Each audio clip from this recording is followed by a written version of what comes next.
In yesterday's episode from Nehemiah, which I consider to be one of the more obscure books of the Bible, we heard about the priest Ezra reading the law in front of the people while the Levites translated it and explained its meaning.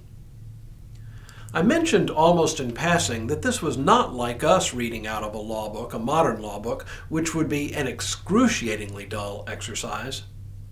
No, when you hear about someone reading the law of Moses, you're hearing about someone reading the books of Genesis through Deuteronomy, known as the Torah to Jews. With some exceptions, most of those books don't contain lists of rules, but rather a story. The story of God's dealings with the people Israel. We saw yesterday what a profound impact Ezra's reading had on the people. In today's episode, we see in even more detail what the law was and just how profound an impact it had. Hello, I'm Stuart Baskin, pastor of First Presbyterian Church of Tyler, Texas, and this is your daily devotional for Saturday, January 22nd, 2022. After the first episode of Ezra reading from the law, the people were inspired to observe the Feast of Booths, one of the annual festivals specified in the Torah, which they realized was right on top of them even as Ezra read about it. Now the festival has been completed, and they return to hear Ezra continue to read the law.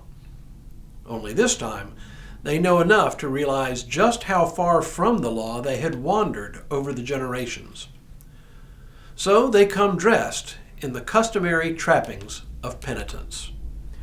Now on the 24th day of this month, the people of Israel were assembled with fasting and in sackcloth and with earth on their heads.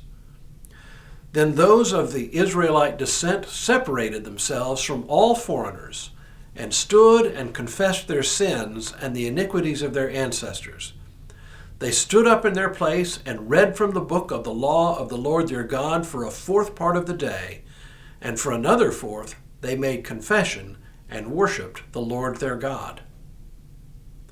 Recall that in the books of Ezra and Nehemiah, the returning exiles had three major tasks to accomplish: rebuilding the temple, rebuilding the walls of Jerusalem, and reconstituting themselves as a people. So, step one in their reconstitution of themselves as a people was to distinguish themselves from other people. They do this by separating themselves from the foreigners in their midst.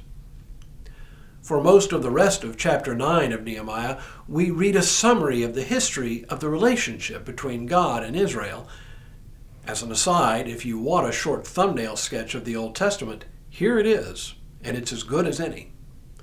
God rescues the people rebel, God chastises the people, and they reform for a time, but then they relapse until God finally sends them into exile.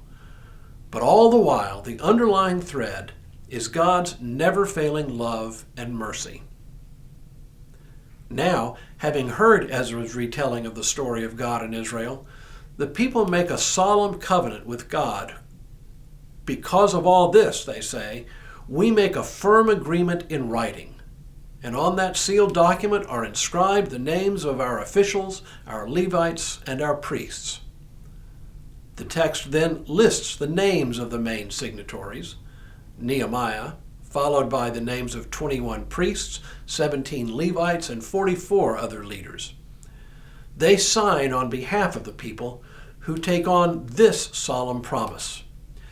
The rest of the people, the priests, the Levites, the gatekeepers, the singers, the temple servants, and all who have separated themselves from the peoples of the lands to adhere to the law of God, their wives, their sons, their daughters, all who have knowledge and understanding, join with their kin, their nobles, and enter into a curse and an oath to walk in God's law, which was given by Moses, the servant of God, and to observe and do all the commandments of the Lord our God, and his ordinances and his statutes.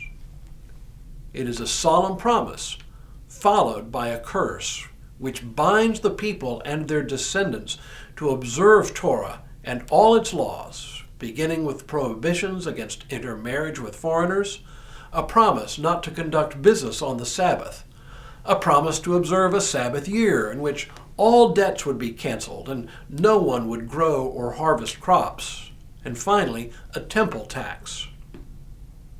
So what does all this mean?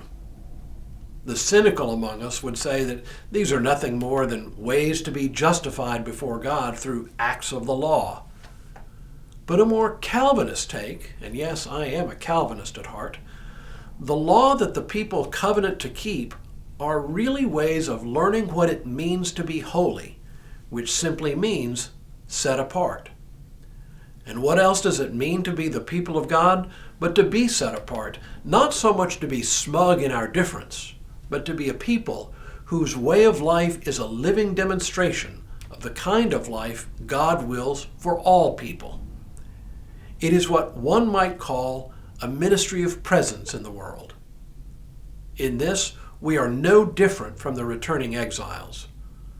Like them, we sometimes also need to recommit ourselves to the ministry of presence in the world, not so much set against the world, but as a distinctive people within the world, whose common life points to God's mercy and love for all. When we return on Monday, the book of Nehemiah returns to the rebuilding of the walls of Jerusalem, and there is a service of dedication. But for now, may God continue to bless you and keep you in all that you do this day and in all the days ahead.